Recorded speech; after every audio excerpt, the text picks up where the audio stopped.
Ассалаумағалейкум. Ал бүгін жаңа ролигімізді Италия мен Францияның границасында орналасқан Монблан тауы арқылы бастаймыз. Ауа райы деген енді жел құтырып, қағынып тұр, машина жүрмейді даже. Сол келе жатырмыз. Жаңа контрольден өттік. Сонымен келе жатырмыз Францияға қарай. Алдымызда қазір туннель бар. Туннельдің ұзындығы 11 километр. Сол туннельден өтетін боламыз қазір.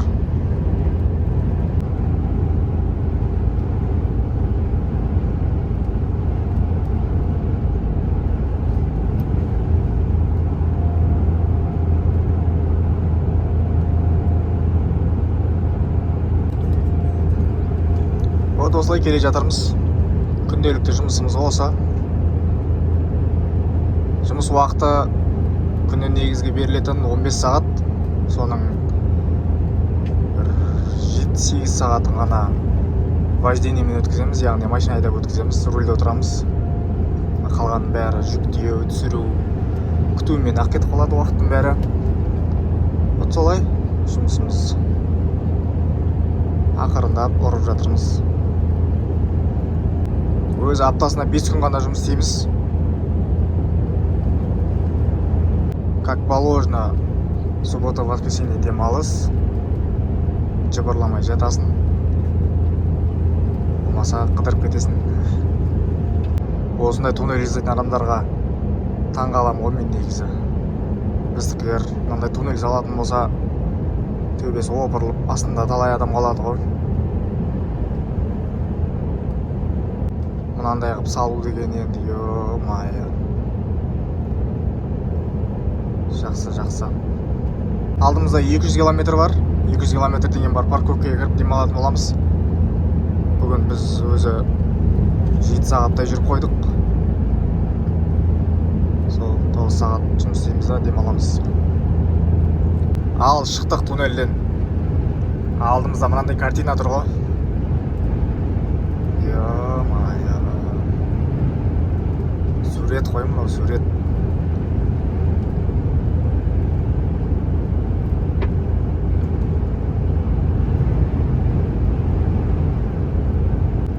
Осылай Европаның бүкіл жерін шарлап жүргеніміз осы дальнобойдың арқасы. Шүкір әйтеуір осығанда.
Прям таудың үстінен таможня. Францияға келдік. Вот міне осылай жолдастар. Туннель келдік. 11 километр. Пожалуйста. Істегенде де енді от души істеген ғой. Ограничение 50. Вот.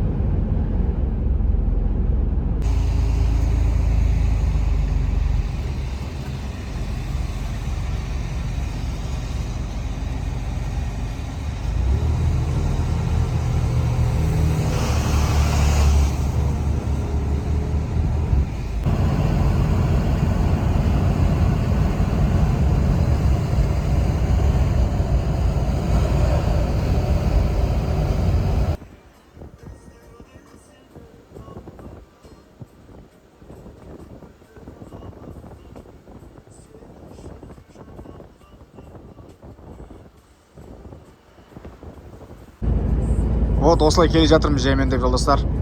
Таудан түстік Монбланнан. Енді прям картина ғой, картина. Ё-май. Мына машинаның ішіне шыбын кіріп кеткен екен. Енді күн жылыса осы ғой енді шыбын шіркей. Күндіз шыбын, түнде маса. Қаныңды ішеді енді. Күн жылыса да жақпайды адамға. Күн суыса күн суыды дейміз. Келдік демалуға. Таңертең жүреміз. 13-14 сағаттай демаламыз. Жолға шықтық. Таңғы сағат 7. Жүгімізді 9-ға дейін түсіретін скоростной жазып қойыпты. Алдымызда 600 км бар. Үлгермейміз ау деп келе жатырмын.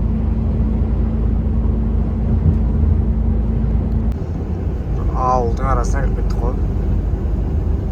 Осы навигаторым ауылдың арасы кірсең алып қалады да өстіпше. Келе жатырмыз енді алдымызда шығар бірдеңе деп. Вообще грузовой көрінбейді. Походу запрещен. Ё-моё, жолды зорға таптық қой. Екі машина сыймайтын араға. Зорға келе жатырмыз. Осындай бір ауылдан бірақ шықтық.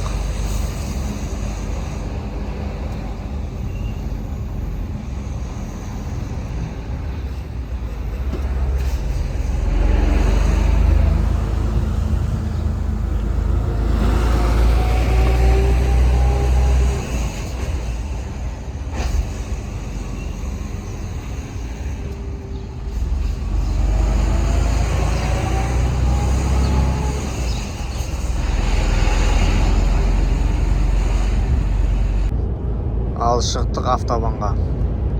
Әрең дегенде 180 км ауылдың ішімен жүріп шықпыз ғой. Ё-майо. Жолдары деген тар. Қуыс адасып әрең шықтық.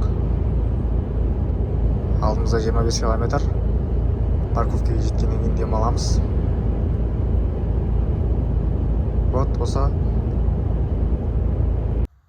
Ал келдік. Демаламыз от души. Таңға дейін. Ассалаумалейкум. Жүкті түсіруге келдік бүгін. Рампа берді, қазір рампаға қоямыз. Вот осылай рампаға қойдық. Алып келген жүгіміз. Рампа көріп тұр ма? Радиатор. Үйдің радиаторы, отопление. Бар болған 13 тонна. Ал біттік. Кеттік ары қарай.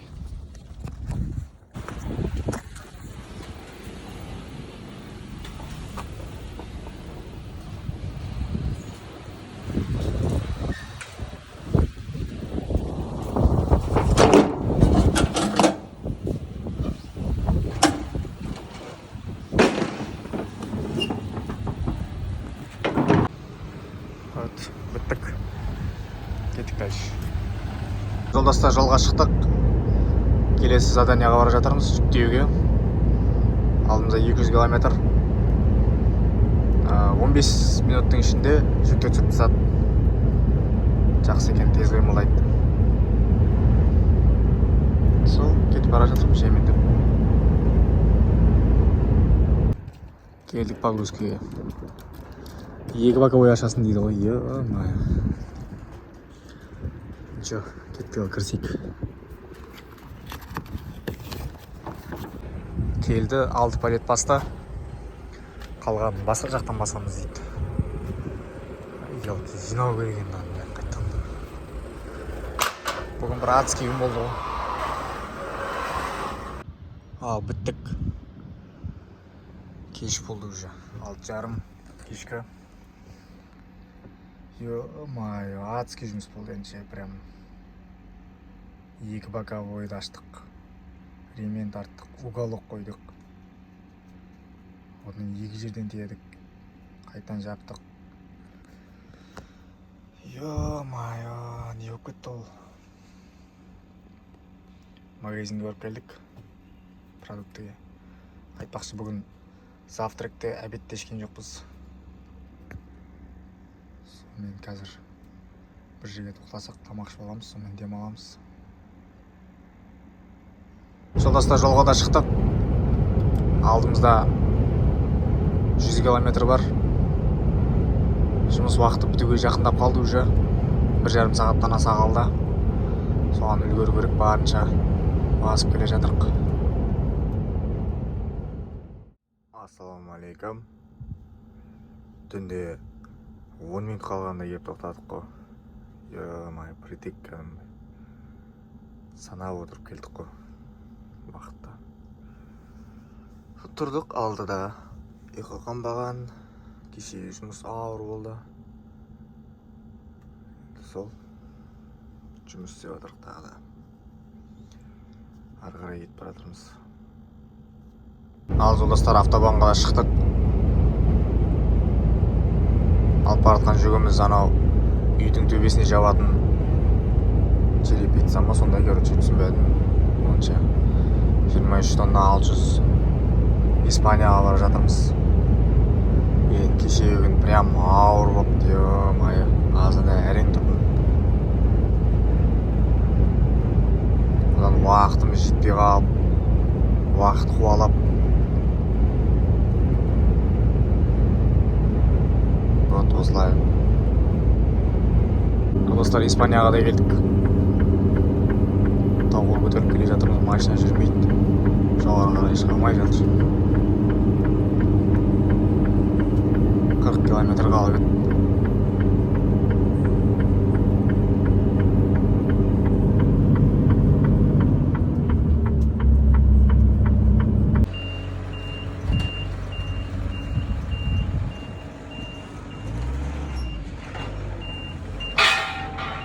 Осындай зат қой, короче. Білетіндер болса жазар. Ал автобанға да шықтық. Жүгімізден құтылдық әйтеуір, өйттік бүйттік. Каршикке риза болдым мен, енді красавчик екен, базар жоқ. Жақсы тұрды. Бұл өзі бір сондай адский груз болды енді бұл ше. Ё-майо. Бұндай жүк кездеспесе екен деймін енді. Осының кесірінен менеджермен сөзге келіп қалдық кеше. Олар отырып алып, енді оттай береді, офисте отырып алып. Кейін алатын біз водительді түсінбейді да, бұлар айтсаң. Водитель ғана түсінеді ғой негізі. Сол, қайтеміз енді. Жаймен деп ұрып бара жатырық. Келесі жүктеуімізге.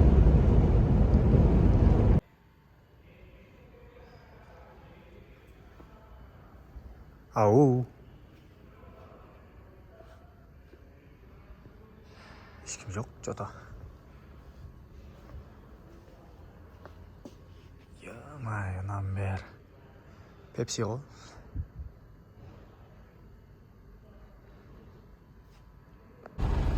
Да, жүкті деп болдық.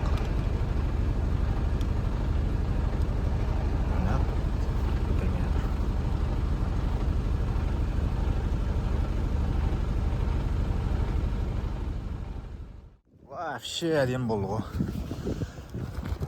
Ё-майо, тро старт дейді.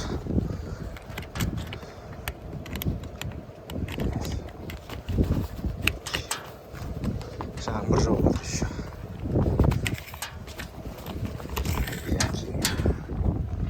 Ассалаумағалейкум. Автобанға да шықтық. 9,5 сағат дем алдық. Ұйқы қанбады. Кеше шаршағанымыз бар. Одан қаншама нервіміз бар кеткен. Ана кашикке бүкіл нервімді толштым ау, ё-майо. Документте адрес, жүкті түсіретін адрес совпадение келмейді десем түсінбейді. Осы адрес деп. Оған сөйлем деп бүкіл английскийін бәрі тауыстым. Ол испанский айтады, мен английский айтам, екеуміз бір-бірімізді түсінбейміз. шашатты кәдімгідей, ё-моё. Одан рампаға қой деді, қайттан рампаға қойсам, ал деді. Одан трос салдым пломбаға. Сөйтіп қанды іште, ё-моё. Сол келе жатыр енді. Заправка жасаймыз қазір 20 километрден кейін. Сол алдындағы заправка, сол өзіміз барып жүрген. Ары қарай паркинг, Францияға кіреміз. Соны 24 сағат демаламыз. Бұл апта 45 бермеді енді.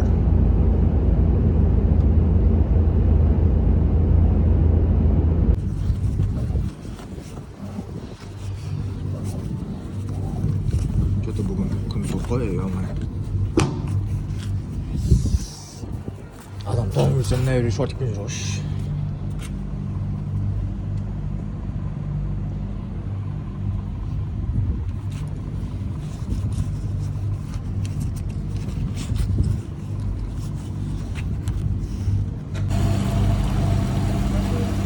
Жолдастар, Францияға да келдік.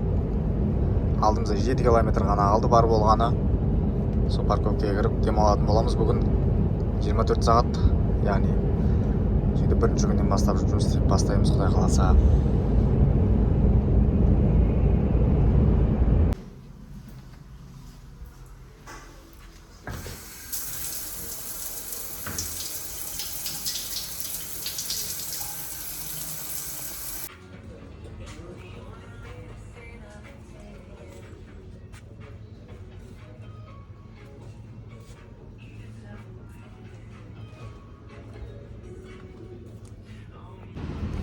Ал душтан шықтық.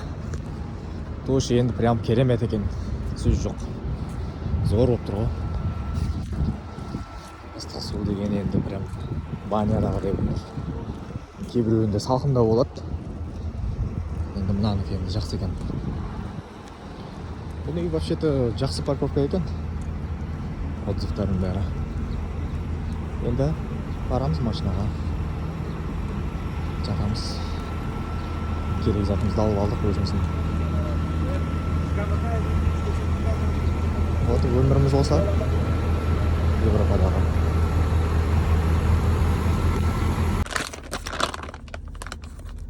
Осылай әр демалыс сайын влажный уборка жасақтырамыз машинаға. А то болмайды, салон таза тұрғанбыз ғой.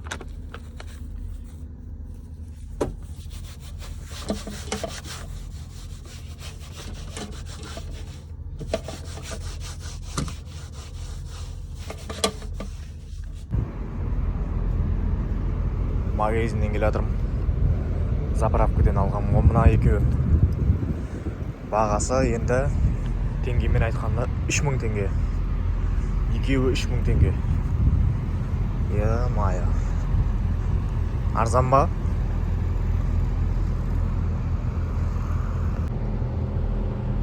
Европада реф, яғни холодильниктер осылай тұрады. Чтобы воротасын жауып. Ата тонап кетеді.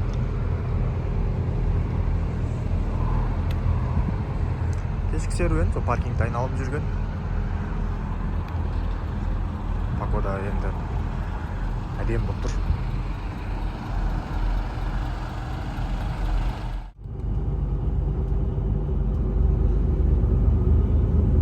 Ассалаумалейкум. Автобанға шығып келе жатырық.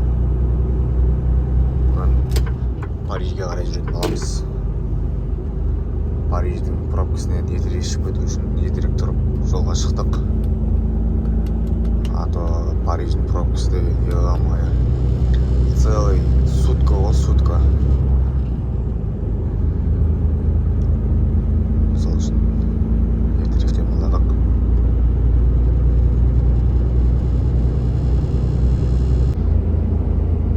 Түнімен ұйықтай алмай әрең ұйықтадым. Енді ұйықтай беріп 3-те тұрдым. То әрең тұрдым 3-те. Sonra жолға шықтым. Париждің ішінен ертерек өтіп кету керек. А то пробкаға қаталсақ алып қаламыз. Әншейін 3 сағат жүруіміз мүмкін қаланың ішінде. Парижге 40 километр қалып еді. Пробка уже басталды ғой, ё-моё. Таңғы сағат 6:40. Уже пробка. Қашан шығамыз бұл жақтан, ё-моё. Қаланың қақ ортасынан кесіп өтеміз, айтпақшыдай. Париждің. Біз айтпақшыдай Франция мен Бельгияның границасына барамыз бүгін. 270 километр қалды.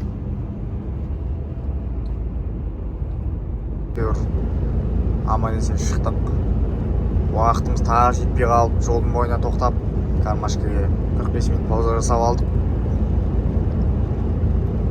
Сөйтіп келе жатырмыз жемендеп. Мия ашып кетті ғой, ё-моё, пробкадан. Адам бәрі қаяққа барады екен, мен таңғаламай. Париж артымызда қалды қазір. Енді біз солтүстікке қарай бара жатырмыз. Францияның алдымызда 210 километр қалды. Құдай қаласа 2 сағат, 2,5 сағаттың көлемінде жетіп қаламыз. Бүгін бөлеммен кездесіп қалуымыз мүмкін. Енді жолда ыңғай келсе, бір-біріміз жолымыз түссе бір-бірімізге. Ол қазір Бельгияда, Францияға қарай келеді. Көреміз енді алдағы уақытта. Ал жақындап қалдық, 50 километр қалды. Бір трактордың артына түсіп, асықпай келе жатыр. 40, 45, 50. Артында целый колонна. Көріне ма, көрмей ма? Адамдардың сабырлықтарына риза болдым мен ше. Артынан еріп жүре береді. Сигнал бермейді. Озбайды. Бізде не? Тоқтап, ұрып кетеді ғой сен машинаң. Бұдан кейін машина айдамайтын нерві береді ғой. Ал жолдастар, автобанға да шықтық. Ауылдың арасымен айналып, қуыс-қуыспен жағалап әйтеуір шықтық әрең дегенде. Әйтеуір бір ауылдың арасына тығу керек қой, әйтеуір ше. Таңғалам мен жүрген, ё-моё.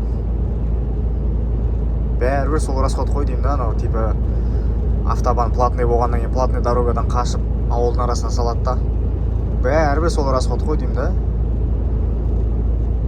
Ауылдың ішінен жүресің, тоқтайсың, бәрібір сол кететін сол расход, дизель солярканың кететін сол.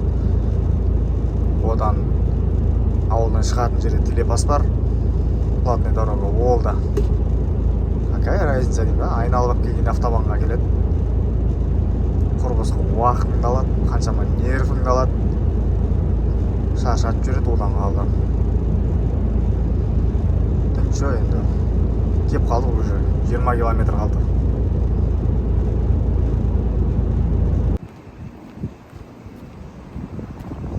Бүгін что-то күн суық қой, ой.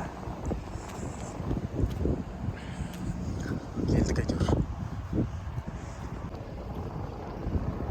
Екінші офиске келдік.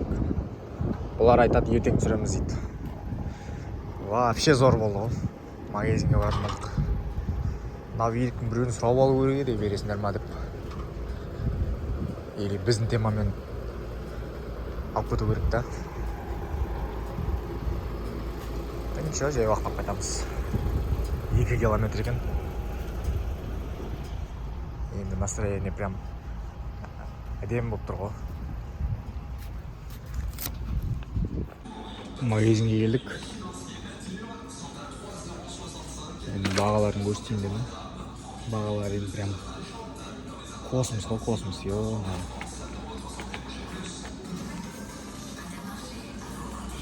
Самый главный нан ғой енді бізде. Наннан бастайын. Бірде 35 евро. Где-то 600-700 теңге. Теңгемен. Прикинь.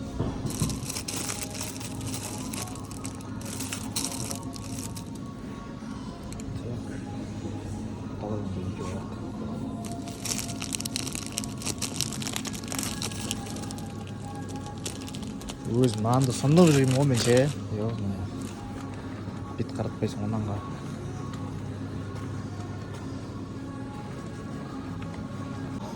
жұмыртқаның бағасы 2.60, 2.65, 380. Примерно есептей берсеңіздер де болады өздеріңізде. 1 евро 480 теңге.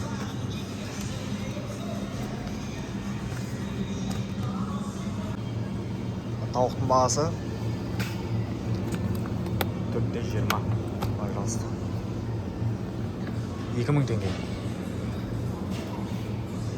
Мынау.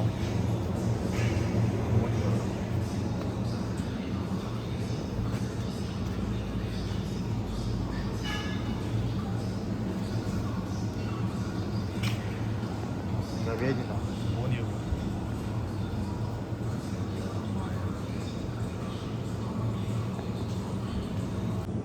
Мына өткенде бір ауылдан өттік қой. Білесіздер ме?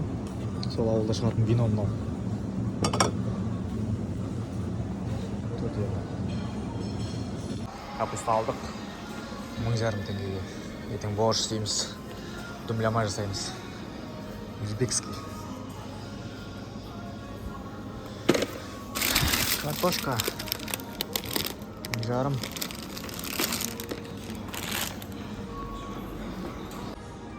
Коласыз қалай болады енді? Кола аламыз. Обязательно 1,75 литр. 1,91 евро. Почти 900 1000 теңгенің жобасы. Паркинг қанша платный болса да орын жоқ қой, орын. Йо, маған қарсай. Мынау деген енді адасып отыр ғой, қайқа қоярын білмейше.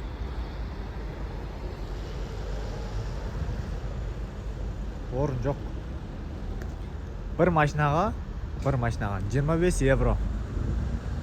Теңгемен 13-15 мың теңгедей, короче. Охраняемый стоянка ғой. Где-то мына жерде 200-дей машина бар ғой, 200-дей. Есептеп қараңыздар да өздеріңізде. Қанша болады екен теңгемен. Нормально, да? А стиралка 3,500 теңге. Прям қағаз сияқтан келе жатырмын.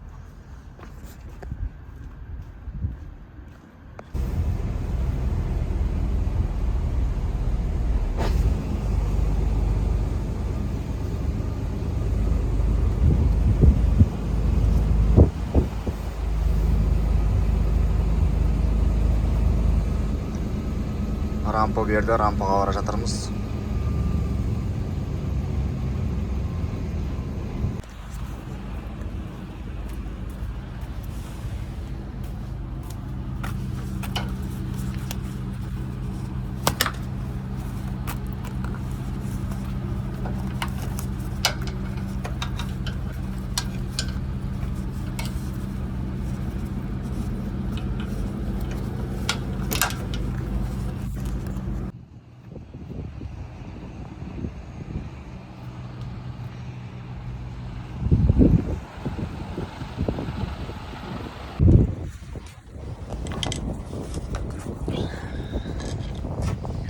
Мерседестің осы ламшық суын ауыстырумен ақ уақыт өтетін осымен ақ шаршадық беру. Уже 4 ламшық ауыстырып салдық. Подномерник, габарит, салон бар.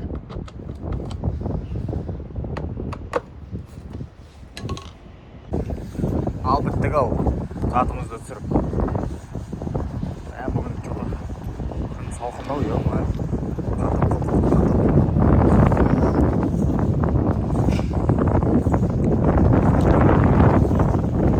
Жолдастар, автобанға да шықтық. Келесі жүгімізге бара жатырмыз. Соны тиеп Испанияға кетеміз қайтадан. Қандай жүк екен білмеймін енді. Барғасын көреміз. Әзірге осы каналға тіркеліп лайк бас қойыңыздар. Қызықты видеолар әлі алда болады.